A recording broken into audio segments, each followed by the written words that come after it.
Today I'm going to actually be talking about how to change the glazing rubber in a fixed window.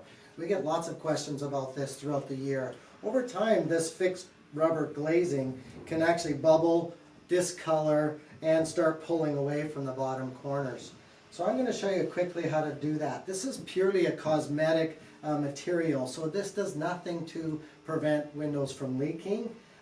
It is all for looks, and it is quite easily changed or removed and can be replaced, providing you're using the same supplier of glazing. First thing to do is identify where that joint is. Most windows it's at the top, but sometimes it is at the side. Either use your finger or a sharp object to pull that out, and actually easily then all you have to do is continue to pull out the rubber until it all comes out. So that's the first step. So once you've removed the glazing rubber, the second step is to install a new rubber. And this, as you can see, is V-shaped. We're going to stick the V upside down. There's a short leg on it, and then there's a long leg. There's also a little groove in the side of this, and what we're trying to do is push that leg underneath so that this groove connects underneath the frame. The first step to do that, take the shorter leg and put it towards the frame. Always start our seam at the top of the window, and we're going to push that V down and slide it underneath the window until it actually clicks into place. And then once that clicks into place, it's a tight fit, and that V then stays flat and spread out underneath the frame. And we can do that all the way around the window just by spreading the V with your fingers and then pushing in with your thumb. Sometimes you have to go back a little bit, sometimes you have to pull a little bit, but for the most part it's just a steady stream. And we'll go around the corner. This is where it gets a little bit more difficult, but you want to push that in flat until it actually clips into place so that it's nice and smooth in here.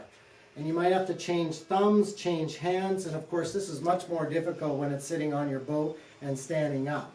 But the idea is exactly the same. It takes a bit of time, push it in, and then we just go right back along the window frame until it actually all fits into the window. So again, I'm spreading the V with my other fingers and then just using my thumb to push it back a little bit and underneath so that it's clipping in underneath the groove. When you come around to the finish, go a bit quarter past and then work your way back from the groove first so that it all squeezes in together. Okay, a couple tips that will help you with this. Firstly, this rubber works best when it's at room temperature. So if you're doing this outside and it's cold, it's best to heat this rubber up first, either with a hair dryer or some sort of heating source. When it's cold, it gets quite hard. So it's very important to do this when the temperature's warm or your rubber is at least warm. Another trick is to spray water. Sometimes this will slide underneath your frame better with just a mist of water when it's a little bit wet. It just slides a little bit easier underneath your frame. The other thing that is important to do, sometimes when this is wet, we put the rubber on, so when the silicone is wet, that silicone gets pushed out of the way. But because we're replacing the rubber now, all that silicone is hardened underneath here. You may have to take a box knife and cut out corners of big globs of silicone, which will prevent this rubber glaze from actually fitting underneath the groove. So as long as there's room underneath the frame, you shouldn't have to clear out that glazing rubber. But if you get to a point where the glazing rubber doesn't fit, you may have to take a box knife and just carve it out.